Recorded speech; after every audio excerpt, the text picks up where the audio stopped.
Hello people of the internet, this is Kaiju Noir here with another review. Last time we covered the 1996 film Rebirth of Mothra, a film that attempted to kickstart a new series of Mothra movies at the same time the American Godzilla film began development. The result was a mediocre film that suffered from a cliched plot, subpar characters, and an environmental message that talked down to its audience rather than actually inform them. Despite all of this, the movie was successful enough to warrant a sequel the following year, with Rebirth of Mothra 2.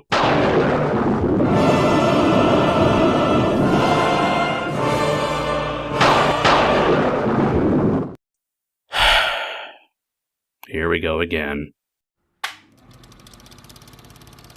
The film starts off with a quick reintroduction to Mothra Leo, the offspring of Mothra Prime, by showing it joyfully flying alongside the marine life, all while the Aliyahs watch him from the sidelines. After an abrupt appearance of the film's antagonist, we're quickly introduced to our three main protagonists in Okinawa. For this movie, we have Shiori, the most prominent and blandest of the trio, and two annoying brats who are so one-dimensional I didn't even bother remembering their names. After getting brat numbers 1 and 2 in trouble for pulling a prank in class, Shiori discovers a strange hairy creature in the forest. She is quickly confronted by the two pranksters from before, as all three are attacked by Belvera, who is after the creature Shiori found.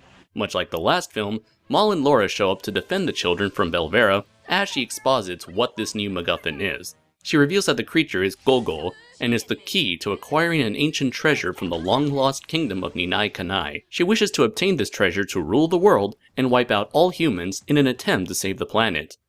Is anyone else seeing a pattern here? With the exposition out of the way, the kids eventually escape and become instant friends. Through the power of teamwork, I'm assuming? As the children and Aliyahs begin researching the legend of Ninai Kanai, a large pyramid rises out of the ocean.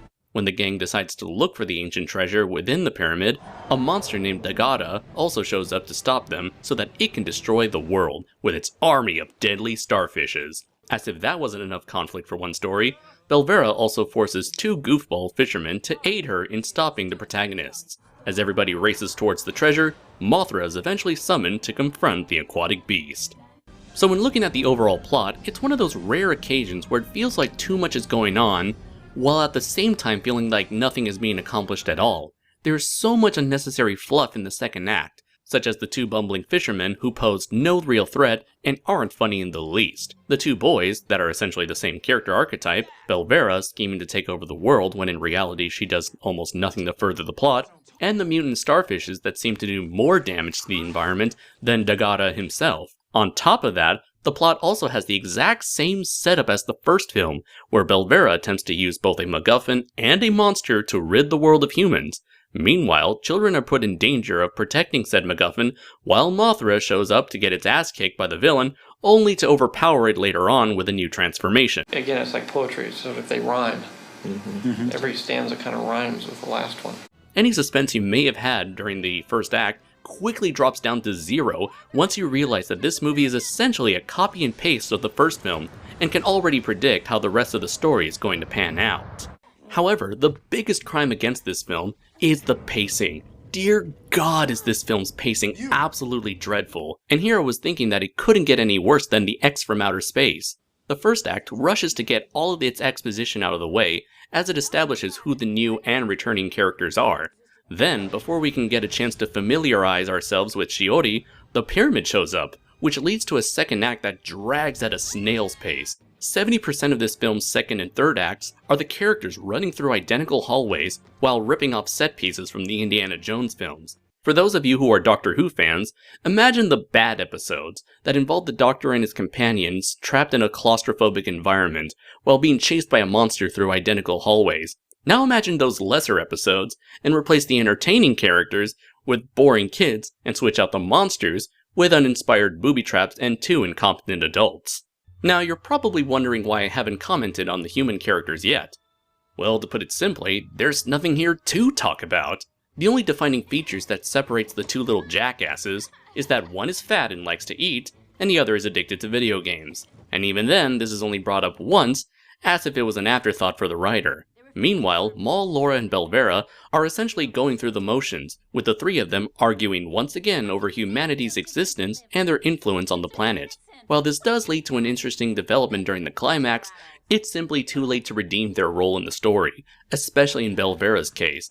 Why does she insist on keeping a pair of idiots around as her slaves when she herself is capable of kicking their asses? If she alone can dispatch these 2 with ease, then how useful can they possibly be?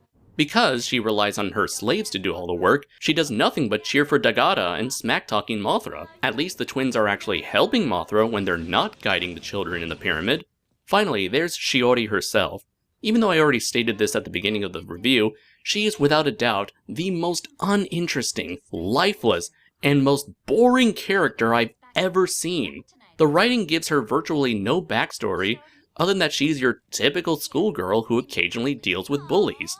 This gives the audience nothing to work with, so developing any kind of attachment to her is impossible.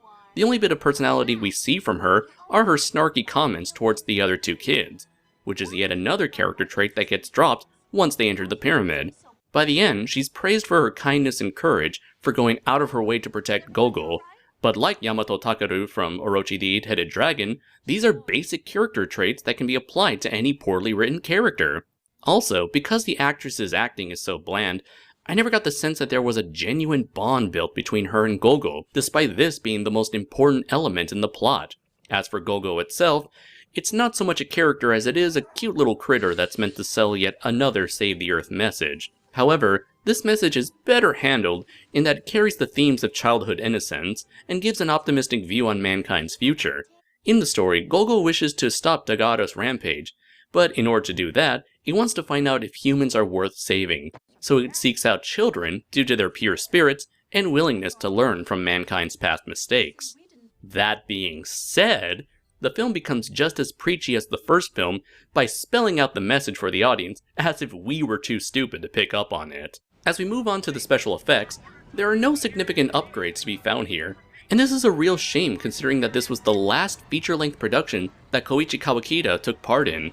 I suppose he gave it his all in Godzilla vs. Destroya, and simply played it safe for the Mothra series. Like the last film, the use of green screen is heavily used. The only improvement here is that the composite shots for the Elias do a better job at blending the characters with the backgrounds through better lighting and small touches, such as the Elias's reflections whenever they stand on a glossy surface. However, the locations that were shot for the Fairy Mothra and Garu Garu sequences are still blurry and unfocused, which results in making the creatures stick out. One more improvement that was made to the presentation is the Mothra song sequence. The song itself had the same pop style that I didn't like the first time around, but luckily the green screen music video aesthetic is abandoned. Instead, the audience is given a nice view of the Japanese skyline and ocean. Not that we've had enough of those throughout this film already. Now we come to Dagahra. Personally, I always found Dagahra to be one of the most lackluster creatures to ever come out of Toho. Even though he's not based on any real-life animal, he's pretty much a four-legged reptilian monster, and we've seen plenty of those over the years. Even someone like me, who's a huge fan of aquatic kaiju, can't really find anything about this monster to latch onto. It really makes no sense to me considering how much creativity was put into Kaishin Muba's design in Orochi the Eight-Headed Dragon just 2 years prior. Despite a lack of originality, Dagahra does feature an assortment of powers. These attributes include shoulder rockets that shoot out Baden and energy beams, another beam attack from its mouth, and the ability to summon tornadoes by rotating its body underwater. Finally, it has the ability to traverse land, sea, and even air through its oddly shaped fins that double as wings, which look so heavy that it doesn't seem possible that it could even lift its large body. If you haven't noticed by now, the majority of Dagahra's abilities are projectile attacks, and if you've seen my Heisei Godzilla reviews, then you already know my stance on monsters that rely too much on them.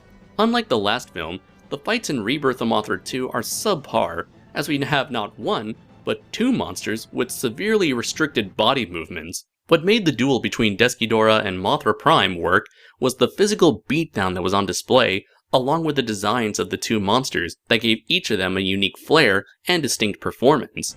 In this film, we have two monsters with practically immobile bodies slowly gliding towards each other and shooting each other down. Outside of its design, Dagahra lacks the screen presence that Dagahra had. Even its entrance is rather uninspired. He unceremoniously shows up half an hour into the film by poking its head out of the water and casually swimming towards the pyramid. Its motives are also completely baffling. He attacks the pyramid because it instinctively knows that it's a threat. Then it abandons said pyramid to go attack the city for no reason and returns just to fight Mothra. So what happened to getting rid of that vague threat it detected? Did the pyramid's laser defenses work? If so, was there ever a need to call Mothra Leo? It just raises too many questions. When we actually see it attacking Okinawa, it's nothing that we haven't seen before. Actually, it's less than what we've seen in the past, as the filmmakers rely more on composite shots. So in the end, we don't actually see Dagahra destroy any buildings outside of one school. Was the pyramid so expensive to make that the studio couldn't afford to build any more models? As for Mothra Leo, he seems to have gotten weaker for the sake of plot convenience. During battles, Mothra uses his tri-beam and new chest laser. Where the heck were those giant energy pillars of death you were using before? And while we're at it, what happened to that overpowered attack you used to help seal Dagahra? Later on in the film, Mothra gains a water-based power boost in the form of Rainbow Mothra. As the name implies, the design trades the green motif with a lavish array of primary colors. The design looks great, but the wings appear to be very stiff, similar to Mothra and Batra's wings from Battle for Earth. Outside of its usual barrage of overpowered beam attacks, the only major upgrade Mothra gains is its ability to transform into a secondary mode, Aqua Mothra. Modeling itself after the flying fish, Aqua Mothra is incredibly silly looking, while at the same time highly amusing to watch in action. The fight choreography slightly improves thanks to the monsters being able to move faster underwater. However, things take a turn for the worse when Mothra, once again, splits into a swarm of smaller Aqua Mothras and fights inside Dagahra by means of god-awful CGI.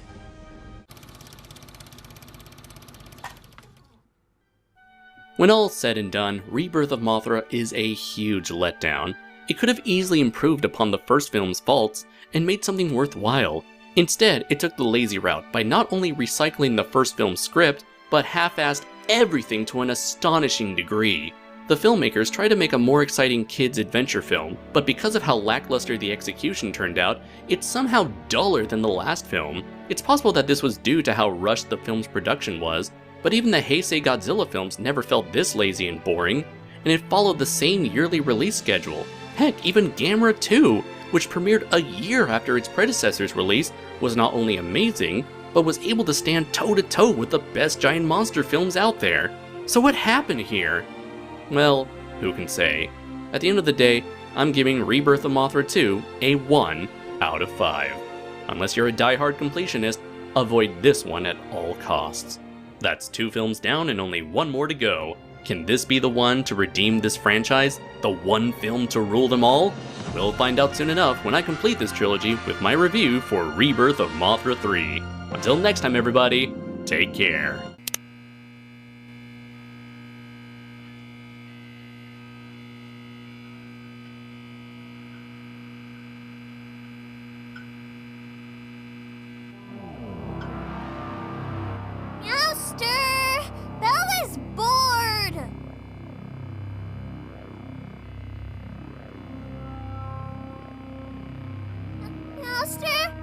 I have given him the gift of motion, Bell.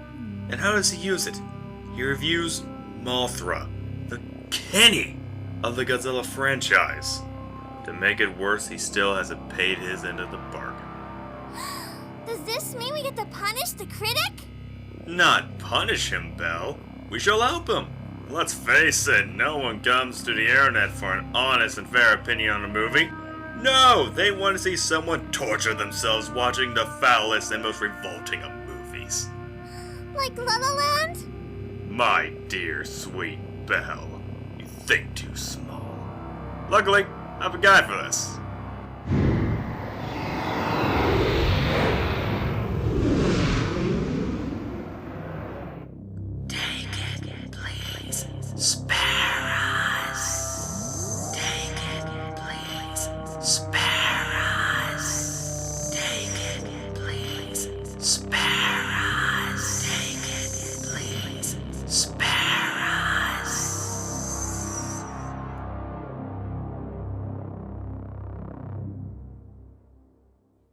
Oh dear.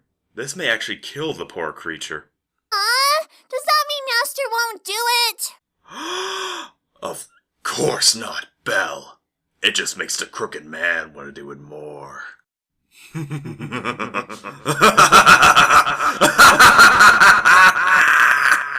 Let's let the crooked saga begin.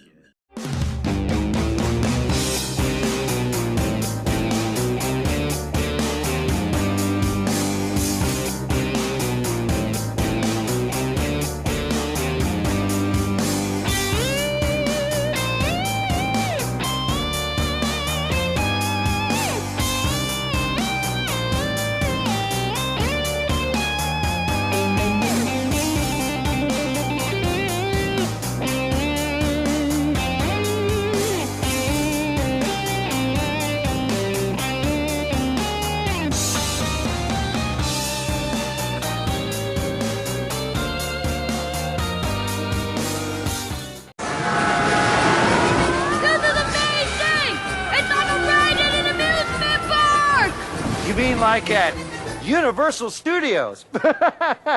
Cha-ching.